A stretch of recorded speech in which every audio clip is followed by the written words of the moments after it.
En el programa de hoy vamos a hablar de filosofía. Pero créanme, les aseguro que no los voy a aburrir.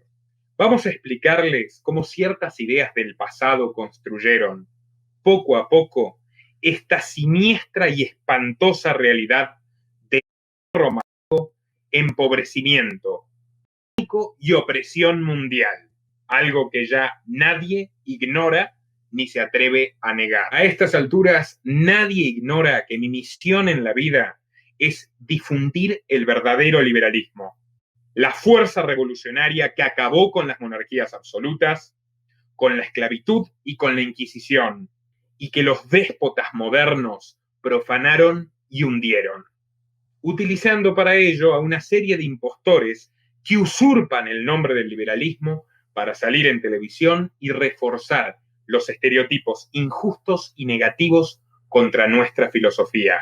Yo desde mis 17 años denuncio a los profanadores pseudoliberales, consciente de que son, a veces a conciencia y a veces accidentalmente, los mayores socios del estatismo, o sea, de los enemigos de tu libertad, de los que te tienen en hoy. Solo a través y gracias a los pseudoliberales, los enemigos de la libertad humana lograron neutralizar y desactivar nuestra lucha, logrando así que la mayoría de la gente odie y tema al liberalismo, porque creen que el liberalismo es el dogma de asesinos como Margaret Thatcher o autores como Hayek, que le recomendó enfáticamente masacrar civiles desarmados, o políticos como Cavallo, que siendo ministro de Menem realizó la mayor suba de impuestos y por lo tanto el mayor robo de la historia argentina. Y ya con De la Rúa decidió quedarse deliberadamente con los ahorros de cientos de miles de personas, algunas de las cuales salieron a protestar y fueron fríamente asesinadas por el Estado. Como pueden darse cuenta, no se trata de diferencias menores ni de un capricho. Cualquiera de los grandes liberales, desde Locke, Adam Smith y Voltaire, hasta Mariano Moreno, Thoreau o Herbert Spencer, predicaron con su vida y con su obra todo lo contrario a lo que estos inmundos personajes representan. Por esa razón y no otra, separar la paja del trigo es parte de mi deber como liberal, pero tan solo es una parte de mi tarea como educador. Tengo la alegría de compartirles una experiencia positiva. Gracias a la recomendación de unos amigos, descubrí a otro joven que difunde las verdaderas ideas de la libertad, con honestidad, conocimiento de causa y una cualidad que sin duda a mí me falta: la infinita paciencia. Su último video, titulado ¿Qué es el anarcocapitalismo?, llamó poderosamente mi atención y me convenció de que lo mínimo que puedo hacer es tenderle mi mano, recomendar su trabajo e invitarlo a esta casa, que como ustedes saben, no es solo mía, sino el hogar común de todos los liberales coherentes y valientes de nuestro tiempo. Sin más palabreríos, les presento a El Gentilhombre. Bienvenido, Tomás, y muchas gracias por acompañarnos hoy.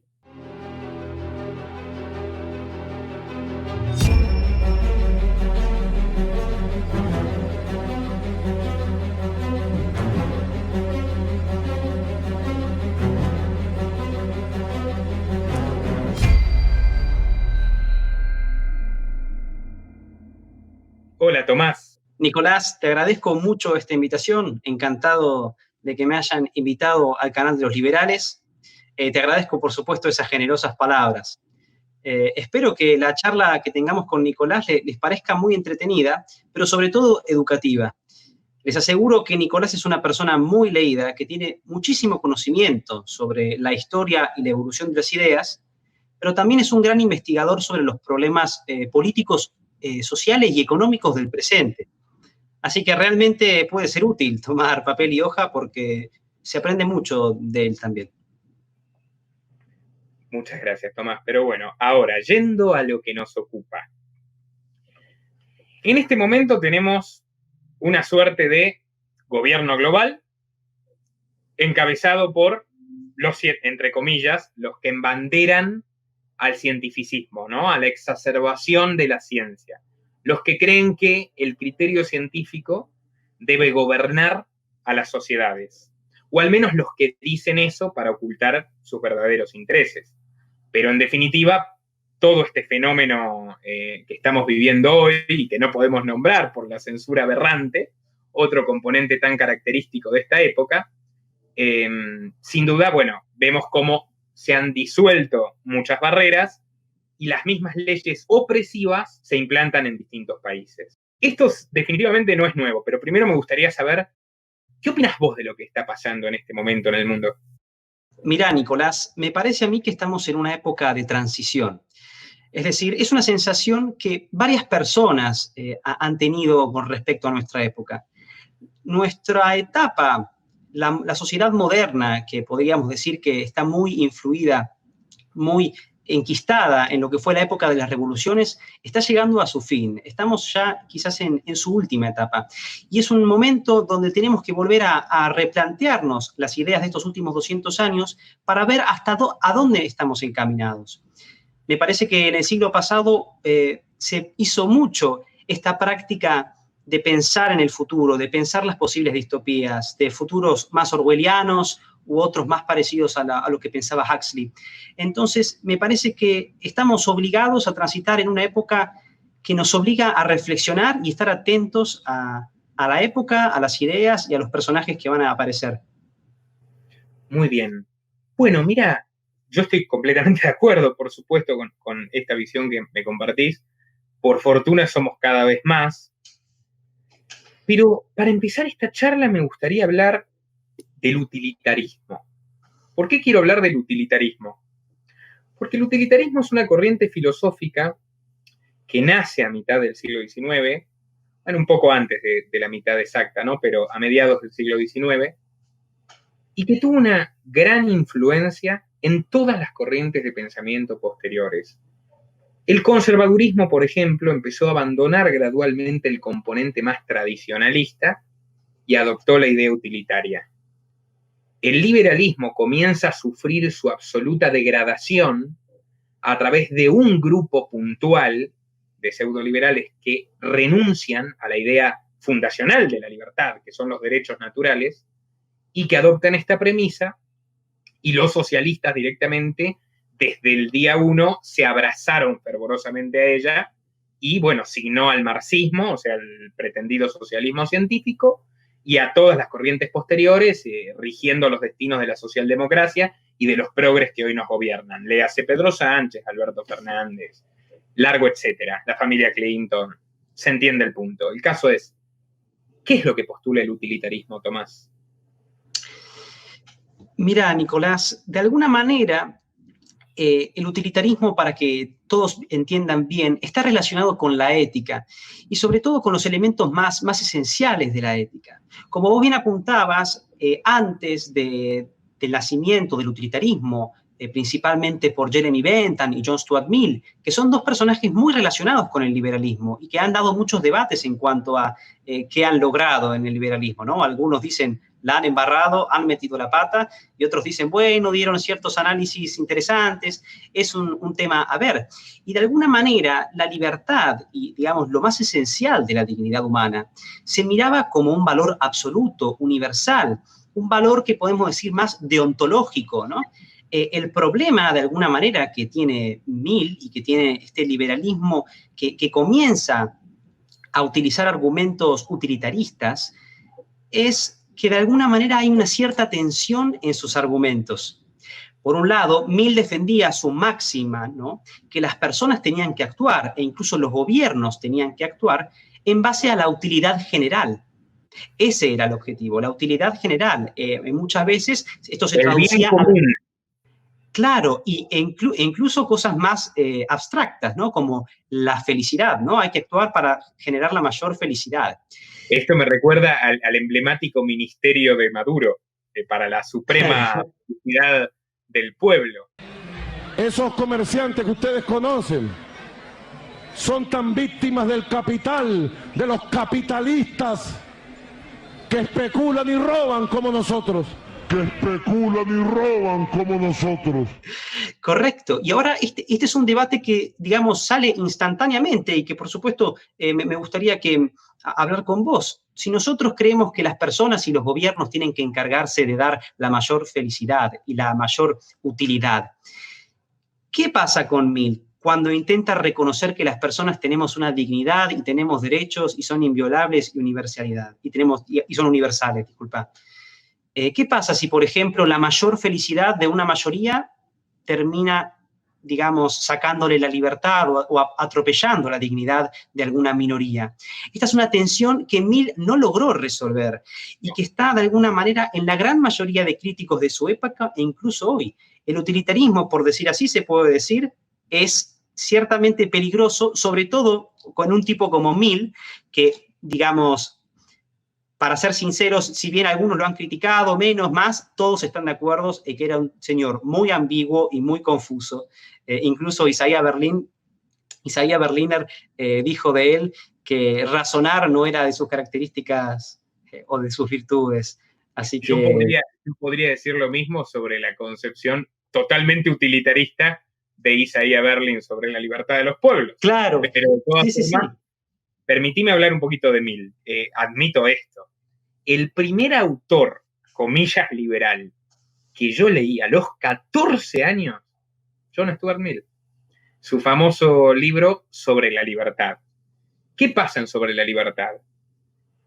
Que Mill argumenta de manera bastante atractiva, justamente por esta idea de convencer a otro de que tu propuesta es la más útil.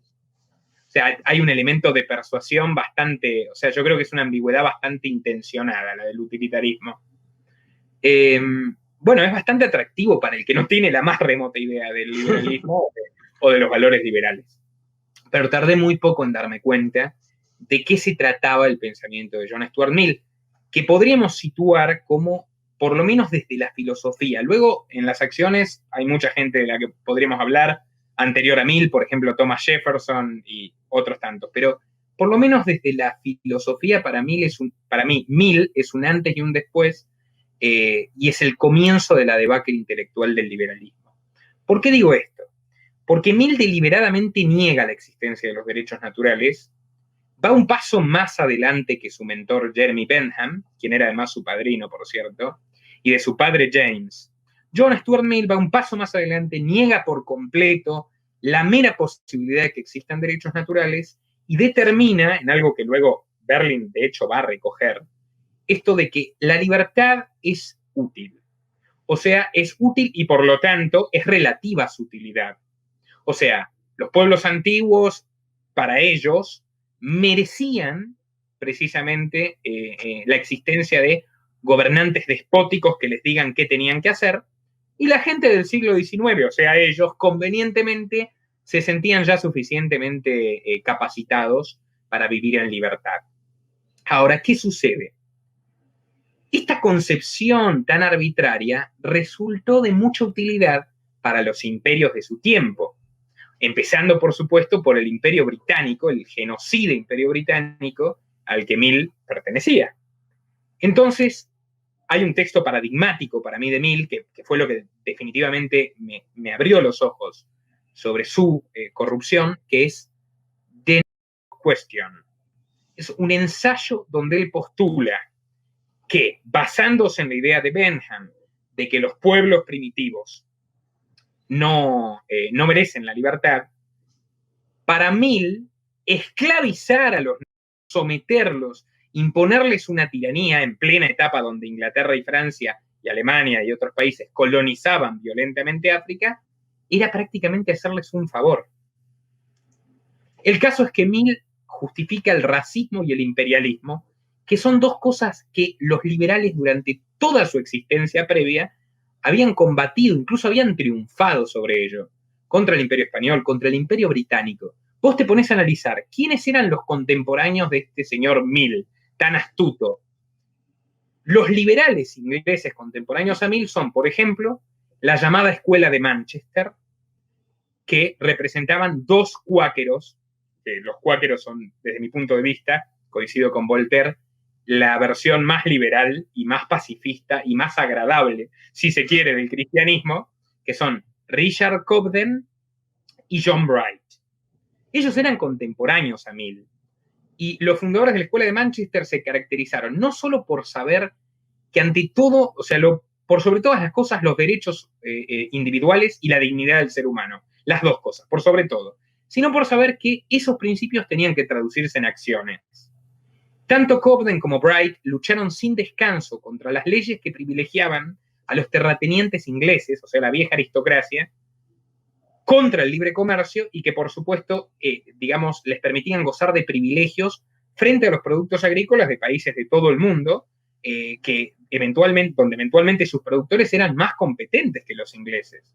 O sea, Richard Cobden y Bright eran empresarios, además, y lucharon sin descanso contra las famosas leyes del maíz, que es esto que yo te digo, y las abolieron. Pero no conforme con ello, además, ellos insistían en evitar la connivencia entre, al igual que Bastiat en Francia, de hecho eran amigos Richard Cobden y Frédéric Bastiat, y a Cobden le decían el Bastiat inglés, y a Bastiat el Cobden francés. Insistían en que hay que evitar por todos los medios la connivencia, o sea, la hermandad entre los grandes empresarios y los estados. Ponían énfasis en que el imperialismo es la máxima expresión de la violencia estatal, o sea, que el imperialismo es un supraestado, un estado que pisa las cabezas de los súbditos de otros estados, y eran además fervorosos defensores, por ejemplo, de los niños contra el trabajo infantil, lo cual definitivamente es un aspecto interesante de la Escuela de Manchester. O sea, eran pacifistas, antiimperialistas, firmes defensores de los derechos naturales, humanistas con convicciones enormes, tolerantes, bueno, no eran en absoluto lo que Mill representaba, eran la antítesis del utilitarismo. Y por otro lado tenemos a Herbert Spencer. Herbert Spencer, a quien yo considero, y al que vos citaste en tu video, entre muchas otras citas que me convencieron de que sabés de lo que hablas, Herbert Spencer es, desde mi punto de vista, el mayor sociólogo de todos los tiempos, fue el mayor, digamos, el bestseller a nivel ensayo del siglo XIX. Nadie vendió tantos libros como Herbert Spencer, y sin duda un intelectual, digamos, de una riqueza absoluta. Lo han injuriado diciéndole darwinista social, primero siendo que Darwin yo lo respeto, Darwin jamás en su vida planteó que sus descubrimientos biológicos tuvieran que gobernar la sociedad, eso lo plantearon los utilitaristas como Mill, sino que además Spencer habló de la evolución biológica y social antes que Darwin. Era todo un pionero. Y Spencer tiene dos etapas bien diferenciadas. Una es su etapa como editor de la revista The Economist, antes de que le adquiera la polémica dinastía Rothschilds. Y es la etapa de un Spencer radical, como todos los liberales, ese era el espíritu de todos los liberales de 1830, 1840, como Bastiat, es un espíritu optimista.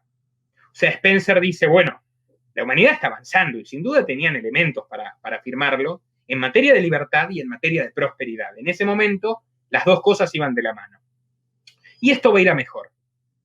Pero bueno, con la madurez intelectual, Spencer, ya en la máxima cumbre de su pensamiento, varios años después, algo que yo creo que le hubiera pasado a Bastiat si no hubiera muerto tan joven, para 1880, Spencer dice, no, acá algo anda terriblemente mal, espantosamente mal.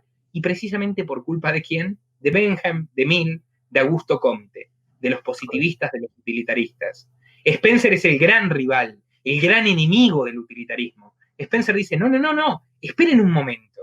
Acá el famoso orden espontáneo que robó Hayek es una idea spenceriana. Spencer dice, acá veníamos bien, básicamente porque estábamos consiguiendo mayor libertad para que la gente se organice de la manera que considera mejor.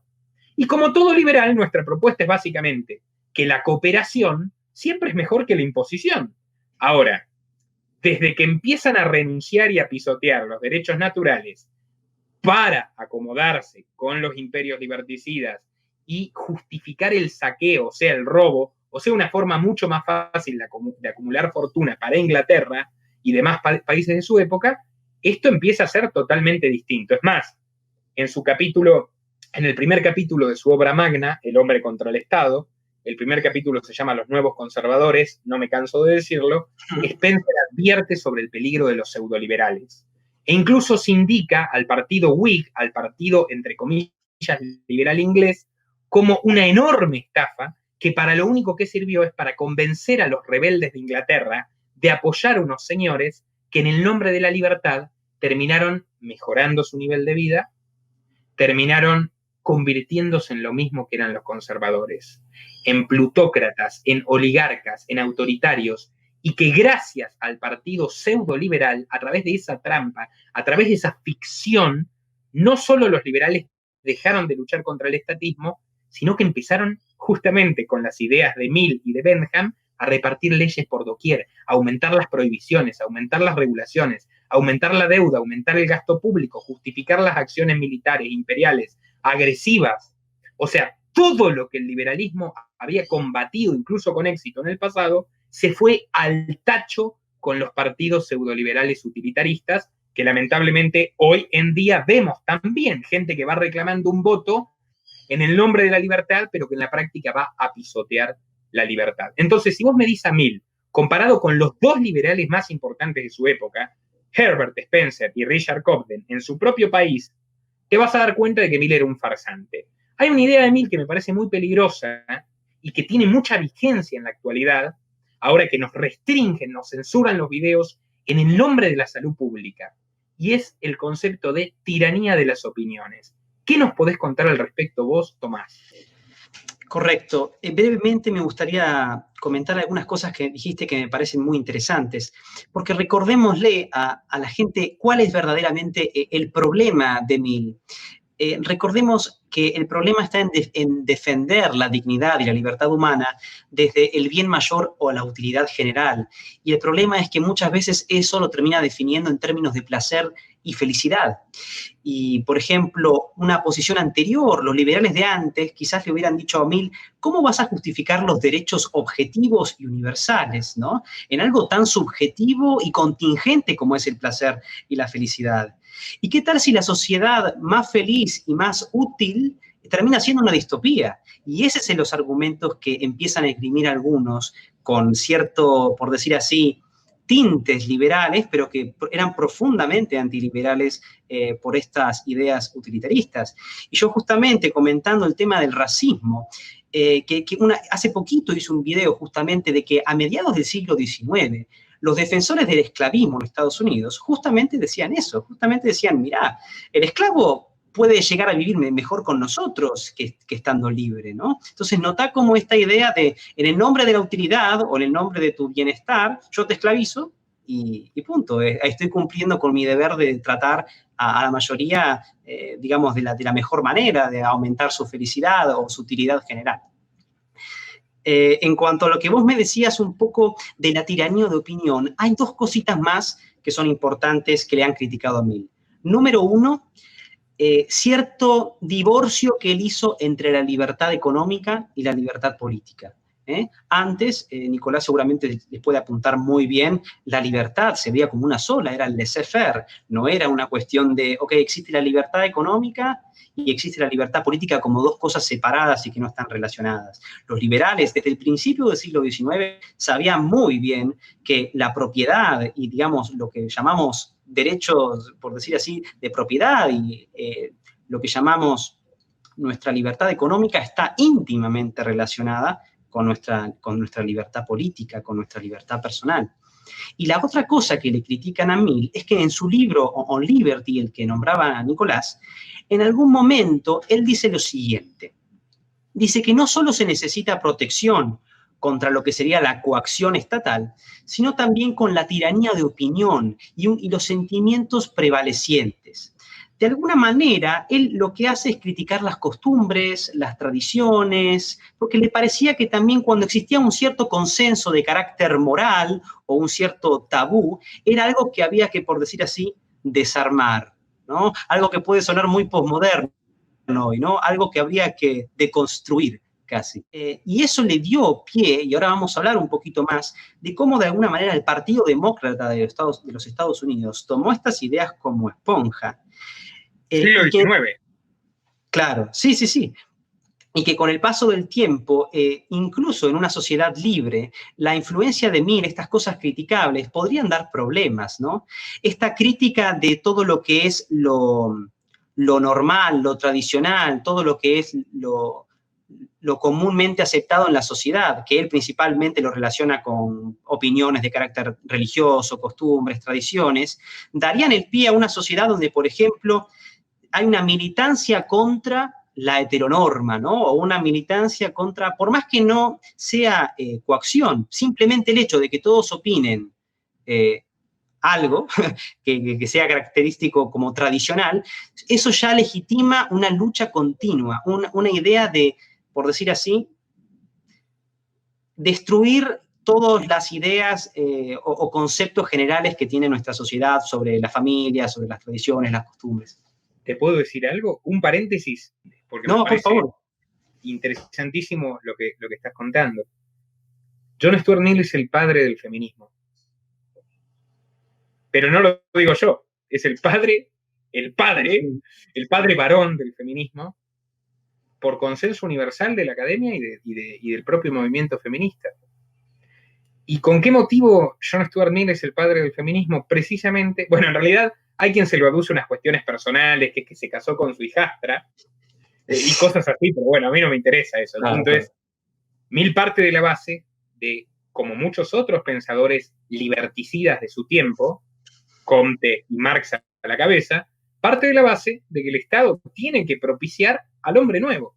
No lo dice con los términos que lo dice Marx, y que luego el Che Guevara también lo reivindicó, asesinando a los hombres viejos e imperfectos, a ver si de repente aparecía el hombre nuevo, pero en cierto modo Mill busca eso.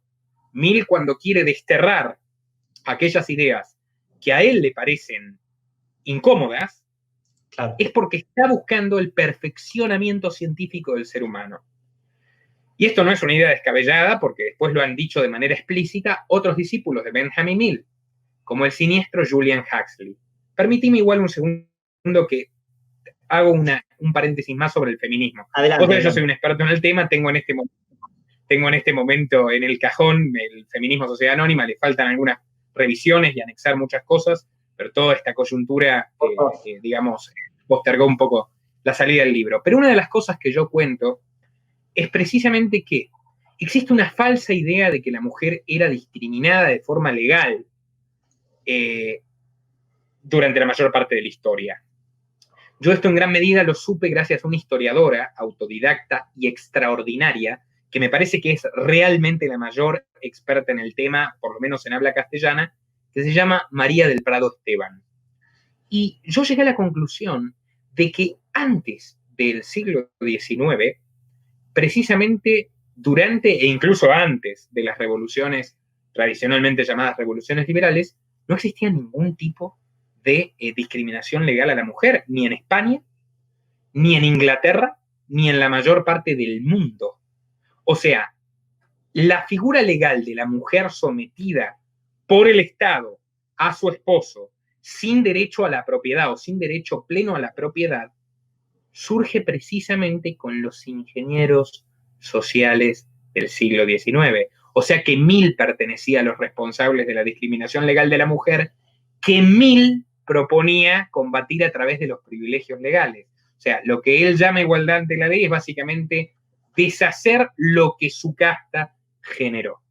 Pero a ver, esto es muy interesante también, porque no solo no tuvo arraigo entre las mujeres de su tiempo esta idea, sino que Lysander Spooner, por ejemplo, que desde mi punto de vista es el liberal más completo del siglo XIX, y un hombre que predicó con su vida y con su obra, y uno de los autores y artífices, junto a John Brown, que tomó el fusil, y junto a Thoreau, que fue preso pacíficamente, de la abolición de la esclavitud en Estados Unidos, Lysander Spooner dijo, no, señor Mill, y tiene un ensayo que recomiendo a todo el mundo que se llama Contra el sufragio femenino, donde Spooner dice precisamente esto: los derechos naturales no necesitan ser reconocidos por el Estado. Las mujeres tienen exactamente los mismos derechos que nosotros, que son la vida, la libertad, la propiedad, el autogobierno. No ser sometidas, no ser violentadas, desarrollar su vida como quieran. Pero votar no es un derecho. Votar es un engaño. Votar es una farsa para legitimar la esclavitud de todos, hombres y mujeres, que es precisamente el sometimiento al Estado. O sea, ahí vemos la postura de un liberal de verdad, otra vez, de la misma época de Mill, y el feminismo absurdo y trasnochado. Como por ejemplo lo era Frédéric Bastiat, que dijo, si la expoliación arma la fuerza contra la debilidad, no menos dirige la inteligencia contra la credulidad. ¿Cuáles han sido los pueblos trabajadores que se libren del yugo de las teocracias sacerdotales? Y así sigue en el capítulo 35 de Armonías de la Economía Política. O Voltaire. Voltaire fue el más acérrimo crítico del autoritarismo religioso. Sin embargo, Bastiat y Voltaire, a diferencia de los jacobinos y a diferencia de John Stuart Mill, eran defensores acérrimos de la libertad de los creyentes a creer. Si vos sos liberal, tenés que defender al ateo que no cree con la misma firmeza que al creyente que cree, porque mientras sea su fe, sus ideas, sus convicciones personales, pueden gustarte o no, tenemos todo el derecho a discutirlas, a criticarlas severamente, a rebatirlas, pero es su maldito derecho fundamental. Y John Stuart Mill introdujo la idea de que lo más práctico es empezar a crear una religión estatal, algo que también creían los socialistas utópicos. Te dejo continuar como vos quieras. No, por favor, me parecería muy interesante continuar nuestra charla con el tema del feminismo, aunque me gustaría hacer un par de notitas para finalizar un poco el tema de John Stuart Mill. En defensa de Mill, me gustaría decir lo siguiente. Él era un experimento de su padre y su padrino, ¿no? Me parece importante recalcar que es un tipo sufrido, porque realmente, digamos, para que se den una idea un poco de la mente de Bentham, Bentham está momificado en Inglaterra, se lo puede visitar. Y de hecho, cuando hay un empate, no sé en qué congreso, van al lado de Bentham y supuestamente él le susurra, es una tradición que quedó de la época. Eran gente muy extraña, las ideas de Bentham, el panóptico, y el pobre Mill. Muy bien. O sea, porque esas ideas terminaron gobernando al mundo. Correcto. Y yo creo que el problema de Mill, no sé si hasta qué punto fue completamente deliberado, pero parece que él siempre tuvo el conflicto ese interno en que quería defender una idea, quería defender otra y no podía hacerlas compatibilizar. Y de hecho lo terminaron considerando un pensador muy importante del socialismo. O sea, correcto. Es que ese fue el problema que nos gusta marcar con Nicolás. Digamos, Mill fue una persona muy importante que dijeron, si un liberal dice esto, fue más importante para los círculos que podríamos llamar hoy progresistas y socialistas que para lo que fue realmente el liberalismo del siglo XIX. Fue un completo retroceso en ese sentido. Absoluto. Bueno, mirá, una cosa que me parece interesante es que hay tantas cosas para hablar con un tipo culto, informado como vos.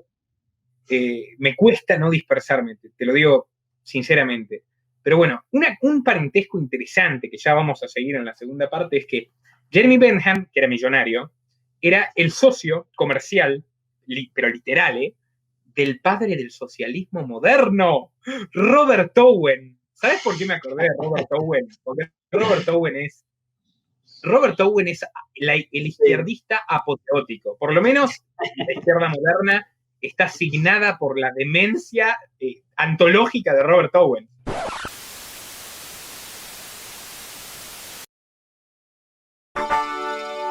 Volvemos a estar en vivo. Los poderes esotéricos de Robert Owen interrumpieron nuestra transmisión, pero estábamos hablando un poco del carácter medio raro que tenía John Stuart Mill y que eso pudo haber repercutido en ciertas tensiones que él tuvo en su vida y en su obra.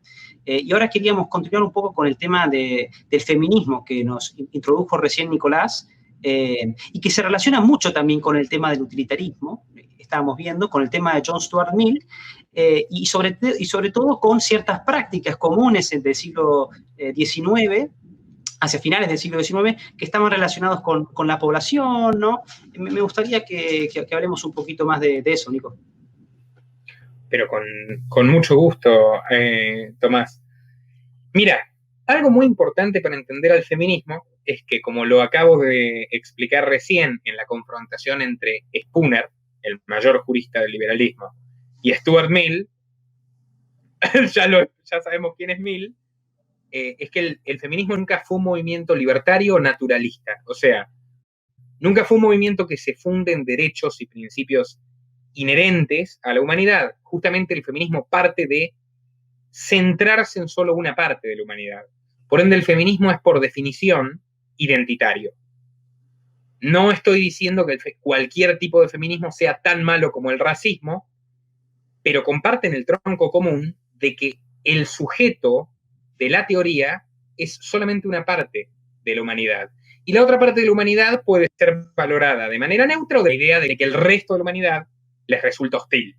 O sea, son el patriarcado. O sea, los hombres, ya feminismos mucho más radicalizados de la actualidad, incluso ven a las mujeres heterosexuales como colaboracionistas, etc. Pero bueno, no vamos a hablar hoy, o sea, podríamos hablar 5 horas del tema, pero el caso es que las verdaderas razones por las cuales el feminismo proliferó fueron mutando a través del tiempo.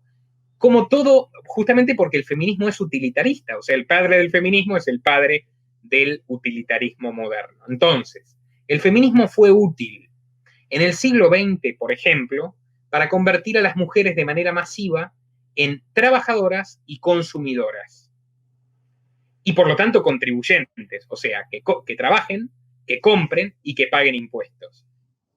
Lo lograron con creces. Según la revista Forbes, actualmente el 75% de los gastos de consumo a nivel mundial son realizados por mujeres.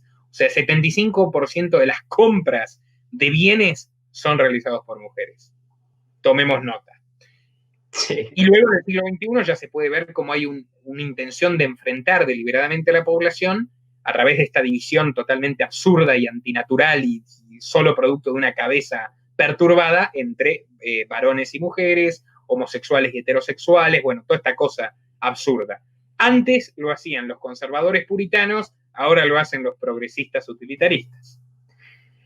Y bueno, entre muchas otras cosas, se utiliza para censurar, perseguir inocentes, encarcelarlos, etc. Ahora, ¿cuál es digamos, el raíz conceptual de todo esto? Desde principios del siglo XX existió una voluntad manifiesta por parte de los oligarcas, de los hombres más ricos del mundo, todos patrocinadores de la izquierda, del progresismo de Roosevelt, de la creación de los bancos centrales. Estamos hablando de los Rothschild, estamos hablando de los Rockefeller, estamos hablando de los Warburg, estamos hablando de sus sucesores, los Soros, los Gates. O sea, a partir de que comienza el siglo XX, crece la idea de que va a ser necesario reducir la tasa de natalidad.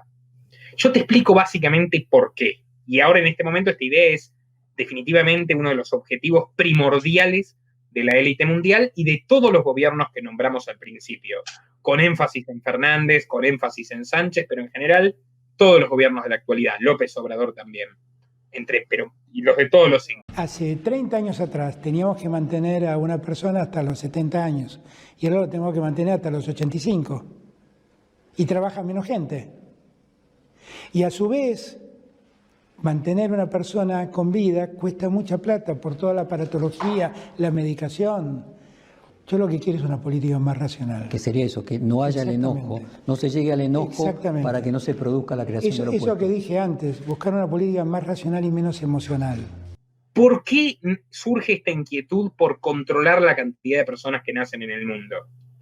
Vos seguramente después podrás reseñarnos qué decía Malthus, pero esto comienza a ser una preocupación genuina a partir del siglo XX. Pasa que estos grandes millonarios que habían descubierto, tal y como lo denunció Bastiat, tal y como lo denunció Molinari, que a través del Estado es mucho más fácil construir grandes fortunas que sometiéndose a la libre competencia, estas grandes fortunas impulsaron de manera sistemática la creación de más leyes, de más impuestos, de regulaciones, de restricciones, de un Estado fuerte.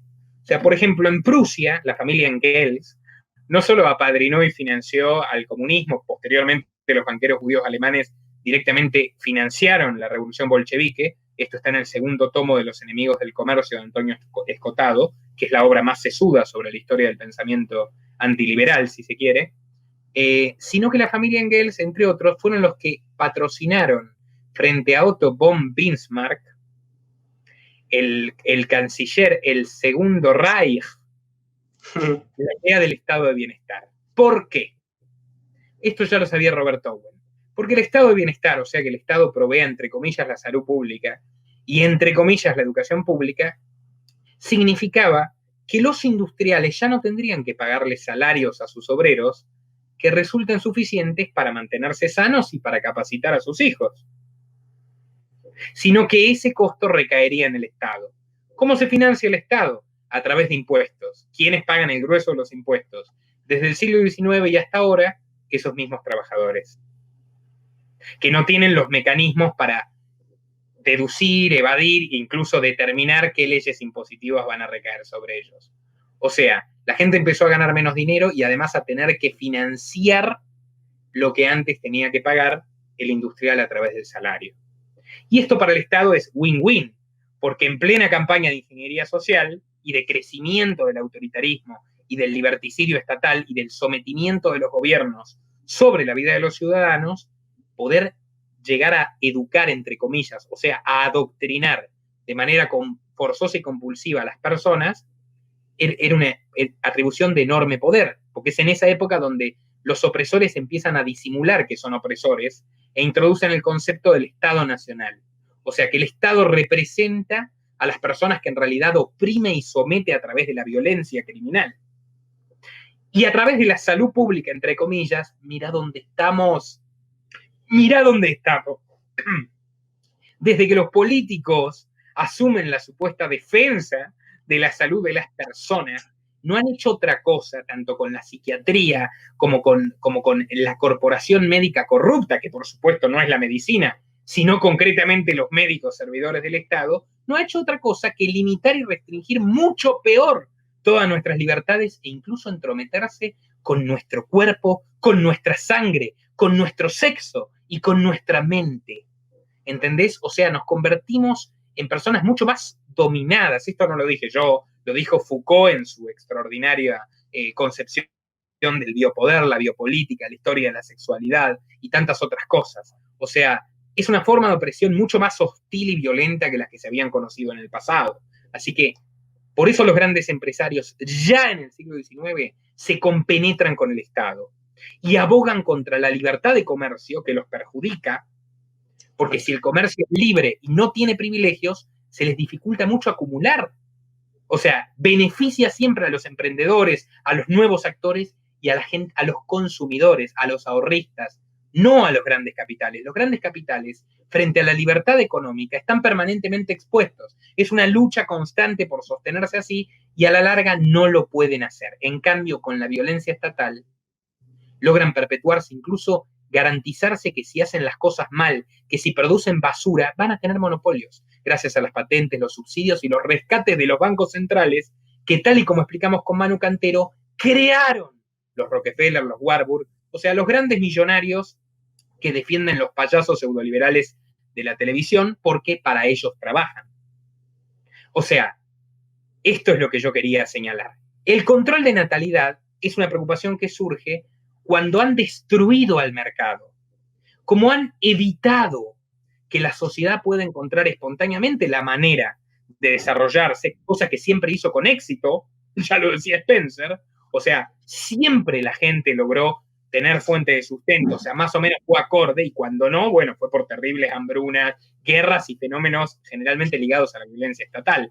Pero en un momento donde las cosas se estaban equilibrando, los oligarcas lobistas destruyeron, junto a sus amigos del Estado, al mercado, destruyeron la economía mundial, justamente introduciendo el Banco de Inglaterra, la Fed, o sea, liquidaron las posibilidades de la gente de autoemplearse, porque como dijo Spencer, cada vez había más regulaciones, más leyes, cada día era más difícil poder tener un pequeño comercio, que es la base de la libertad económica. Los almaceneros y los carniceros que ponderaba Smith en la riqueza de las naciones, no los bancarios fraudulentos, entre comillas, privados que tenemos hoy en día. Entonces, si a la gente se le prohibió cada vez más poder emprender, poder realizar cosas, entonces, y todo se empezó a cartelizar, un ejemplo, por ejemplo, es el famoso Autotrust en los Estados Unidos.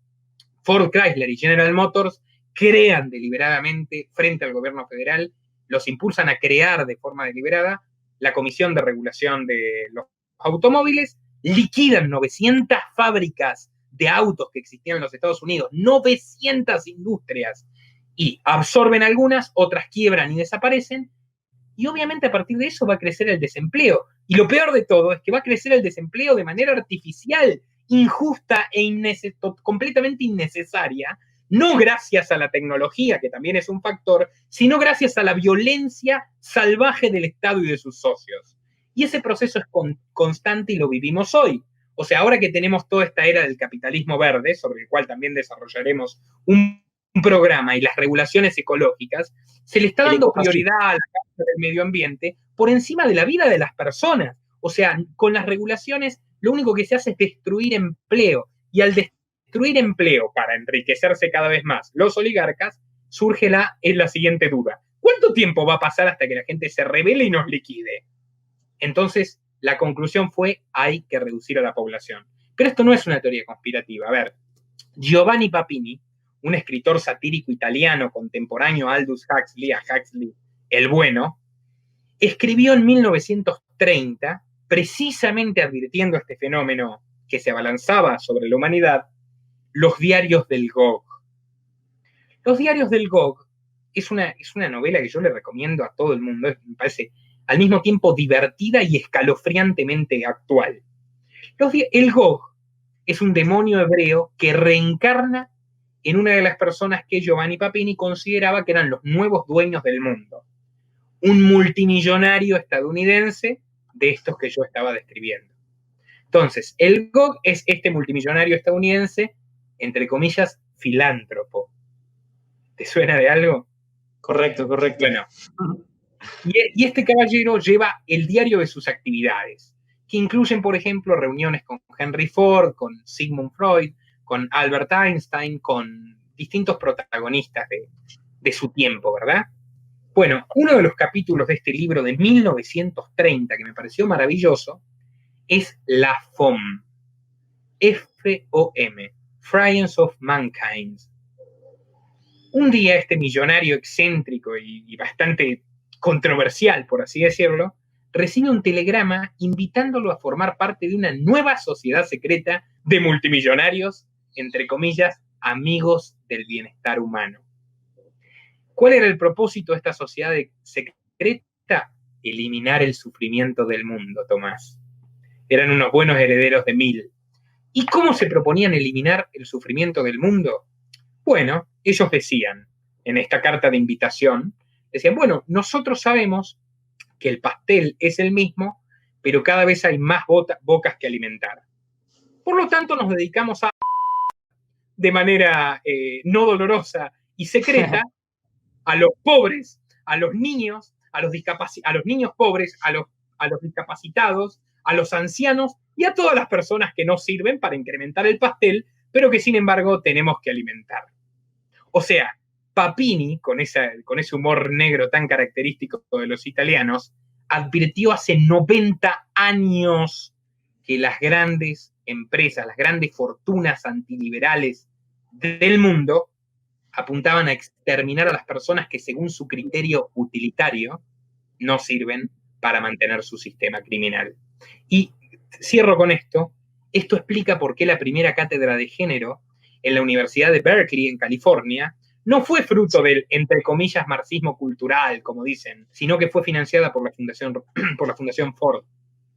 Y la Fundación Rockefeller, la Fundación Ford y más tarde la Fundación Bill y Melinda Gates, la Open Society de Soros y otras tantas organizaciones que dirigen y financian los hombres más ricos del mundo, alentaron el feminismo supremacista, el lobby LGBT, que no apunta, otra vez, a defender la libertad de los homosexuales, que es una causa primordial del liberalismo, sino a enfrentar a la población y generar lo que el politólogo Joseph Nye llamaba poder blando.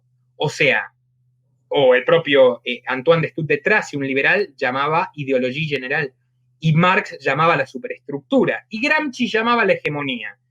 Con sutiles diferencias es la idea de someter a las personas no solo a través de la violencia estatal, sino a través de una imposición cultural. Justamente lo que, en cierto modo, propuso, tal vez sin darse cuenta, John Stuart Mill, censurando aquellas ideas que nos consideran poco útiles a nosotros, los dueños del sistema, podemos instaurar un cuerpo de pensamiento que termine modificando la vida de las personas. Eso es la ideología de género. El proyecto de exterminar una parte de la humanidad es culpa del utilitarismo pseudoliberal de John Stuart Mill y de todos los opresores estatistas que tenemos hoy en día, pero ante todas las cosas es el objetivo de los siniestros y avaros multimillonarios que en nada representan los principios liberales, aunque algunos payasos de la televisión los traten como héroes. Finalizo mi exposición. Te escucho atentamente, estimado Tomás. Nico, yo le ayudo a la gente a hacer 2 o 3 notas sobre las cosas que estuviste hablando. Número 1, excelente. El Estado, desde un punto de vista utilitarista, una de las mejores cosas que puede hacer es romper piernas y vender muletas, ¿no? De alguna manera, esto de la utilidad general representa una gran oportunidad para que el Estado, digamos, viva de hacer problemas que él va a solucionar, ¿no? Esto es importantísimo. Y la otra cosa que nombraba Nicolás, para que también recuerden, fijen, es correcto, a principios del siglo XX existe una gran preocupación por el problema, digamos. En realidad, Malthus había hecho una predicción de que la población iba a llegar a algún momento a una especie de catástrofe. ¿Qué propuso Malthus y alguna de gente de su círculo? Bueno, es muy simple, hagamos guerras de vez en cuando y que la gente muera, ¿no? Pero luego dijeron, no, vará, Malthus, te está yendo un poco, sos muy violento. Y ahí surgen a comienzos del siglo XX un montón de empresarios o un montón de personas digamos, de ricos que querían introducirse en estas problemáticas. ¿Y qué proponen ellos? Ellos no proponen guerras, ellos proponen directamente la eugenesia, el aborto, la educación sexual. Desde el feminismo intentan hablar de la función reproductiva, hay un montón de estas cosas. Y Nicolás sabrá mucho mejor que yo, que por ejemplo muchas de las empresas que siguen vigentes hoy, por ejemplo Planned Parenthood, fue fundada por Margaret Sanger, que era una mujer perversa, era una mujer que quería reducir la población mundial, que en sus cartas dice que quiere exterminar a los pobres, que los llamaba débiles de mente y decían que no eran como, no me acuerdo bien los términos que usó para referirse a los blancos. La fundadora de Planned Parenthood quería exterminar a los, concretamente, lo dijo de manera literal. Sí. Hay muchísima información, está en sus cartas, en su autobiografía, refiere a que participó en ciertos eventos del Ku Klux Klan, luego en un capítulo sobre la mujer y el feminismo habla de que lo mejor que podría hacer una familia numerosa era matar a sus hijos. No, una persona completamente perversa. Y una vez no lo sabemos a veces, ¿viste? No es de fácil acceso. Ocultado, porque te van a contestar, no, pero esa carta es una teoría conspirativa. Como no pueden sostener un debate, ya nos pasó con Bon Giovanni, la censura a Chinda, que por más que yo tengo diferencias absolutas con Chinda Brandolino en lo ideológico, salí a repudiarla como corresponde, como cualquier liberal debe hacer, a la censura contra Chinda. No pueden debatirte, porque yo no estoy hablando de reptilianos, Illuminati, tierra plana, pavadas. Vos y yo estamos hablando de hechos históricos rigurosos, de documentos a los que todavía pueden acceder ustedes. O sea, y más de uno. Y más de uno. Y más de uno.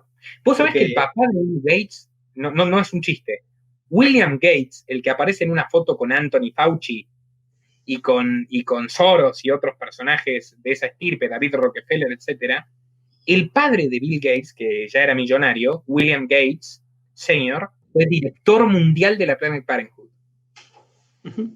Así que bueno, si vos ves que la Planned Parenthood, por ejemplo en la Argentina, tiene como socio partner a la Fundación Huésped del doctor Pedro Kahn, el doctor Pedro Kahn, que es el que dijo que la cuarentena va a ser eterna, el que sale en las conferencias de Fernández sonriendo malévolamente atrás suyo, creo que tenemos suficientes motivos para sentirnos inquietos. ¿No te parece, Tomás?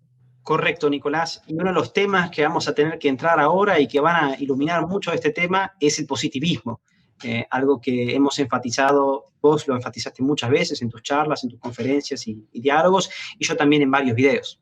Pero esto lo vamos a hacer en tu canal, en El Gentilhombre. Invito a todos, absolutamente a todos los que están viendo este programa, a suscribirse inmediatamente a El Gentilhombre, donde podrán disfrutar del trabajo de primer nivel que realiza Tomás y acceder a la segunda parte de esta excelente e interesante conversación. ¿Te parece? Sí, encantado, Nicolás. Están todos invitados. Nuestro trabajo depende de tu apoyo. Para que siga siendo posible, realiza tu aporte desde tan solo $3 por mes a través de Patreon. En los enlaces que figuran en la descripción o en el comentario fijado. También podés hacerlo vía Bitcoin o desde la opción Unirte de YouTube. Y si estás en Argentina, elegí el medio de pago de tu preferencia a través de Mercado Pago. Quienes nos apoyen en Patreon a partir de $5 mensuales tendrán acceso a análisis, entrevistas, conferencias y documentales exclusivos. También tenemos opciones para sponsors. Así que publicita con nosotros a través de patreon.com/Nicolás Moraz.